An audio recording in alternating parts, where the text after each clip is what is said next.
അമ്പലപ്പുഴയിൽ സ്വതന്ത്രനായി മത്സരിക്കുന്ന മുൻ CPM നേതാവ് ജി സുധാകരൻ വെള്ളാപ്പള്ളി നടേശനുമായി കൂടിക്കാഴ്ച നടത്തി. വെള്ളാപ്പള്ളി നടേശന്റെ കണിച്ചുകുളങ്ങരയിലെ വീട്ടിൽ വച്ചായിരുന്നു കൂടിക്കാഴ്ച. തെരഞ്ഞെടുപ്പിൽ പിന്തുണ തേടുന്നതിനു വേണ്ടിയാണ് ജി സുധാകരൻ വെള്ളാപ്പള്ളി നടേശനെ നേരിട്ടെത്തി കണ്ടത്. വെള്ളാപ്പള്ളിയുമായുള്ള കൂടിക്കാഴ്ചയ്ക്ക് ശേഷം ജി സുധാകരൻ പെരുന്നയിലും പോകും. NSS ജനറൽ സെക്രട്ടറി സുകുമാരൻ നായരുമായി കൂടിക്കാഴ്ച നടത്തും.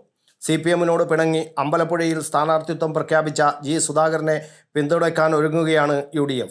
AICC സംഘടനാ ജനറൽ സെക്രട്ടറി KC വേണുഗോപാലിൻ്റെ മണ്ഡലത്തിൽ ഉൾപ്പെടുന്നതാണ് അമ്പലപ്പുഴ. ഇന്ന് കോൺഗ്രസ് നേതാക്കൾ സ്ഥാനാർത്ഥി നിർണയം സംബന്ധിച്ച് യോഗം ചേരുന്നുണ്ടെന്നും ജി സുധാകരൻ മത്സരിച്ചാൽ വിജയസാധ്യത ഉണ്ടാകുമോ തുടങ്ങിയ കാര്യങ്ങളൊക്കെ യോഗത്തിലാണ് ചർച്ച ചെയ്യുമെന്നാണ് KC വേണുഗോപാൽ മാധ്യമങ്ങളോട് പ്രതികരിച്ചത്.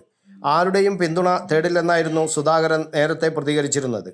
പിന്തുണ പ്രഖ്യാപിച്ചാൽ അതിൻ്റെ സ്വഭാവം നോക്കി പിന്നീട് തീരുമാനിക്കാമെന്നും വ്യക്തമാക്കിയിരുന്നു. അമ്പലപ്പുഴയിൽ H. സലാമാണ് CPM സ്ഥാനാർത്ഥി.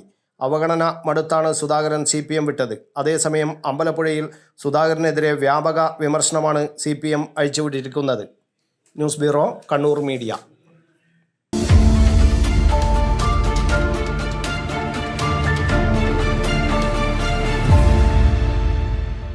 ശരി, പറയും എന്താ ഇങ്ങനെ പ്ലാൻ?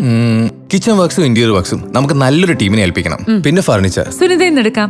അവിടെ ആകുമ്പോ എല്ലാ മോഡൽ ഫർണിച്ചറും അവൈലബിൾ ആണ്. മോഡേൺ വേണമെങ്കിൽ മോഡേൺ, ട്രഡീഷണൽ വേണമെങ്കിൽ ട്രഡീഷണൽ. ഇനിയിപ്പോ ഇമ്പോർട്ടഡ് ഫർണിച്ചർ വേണമെങ്കിലോ അതും സുനിതയിലുണ്ട്. ചേട്ടാ, ഫർണിച്ചർ സുനിതയിലാണെങ്കിൽ മോഡുലർ കിച്ചണും ഇന്റീരിയർ വർക്സും അവരെ തന്നെ ഏൽപ്പിച്ചാ പോരെ? അതിനവർ ഇന്റീരിയർ വർക്സ് ഒക്കെ ചെയ്യുന്നുണ്ടോ? ഒരു വീടിന്റെ മുഴുവൻ ഇന്റീരിയർ ഡിസൈൻ ചെയ്ത് ഫിനിഷ് ചെയ്യാനുള്ള സ്പെഷ്യലൈസ്ഡ് ആൻഡ് എക്സ്പീരിയൻസ് ടീമും സ്വന്തമായ ഒരു മാനുഫാക്ചറിംഗ് യൂണിറ്റും ഉണ്ട് സുനിതയ്ക്ക്. ഇപ്പോൾ ഏത് ജനറേഷന്റെയും ഫേവറേറ്റ് സുനിത ഫർണിച്ചർ.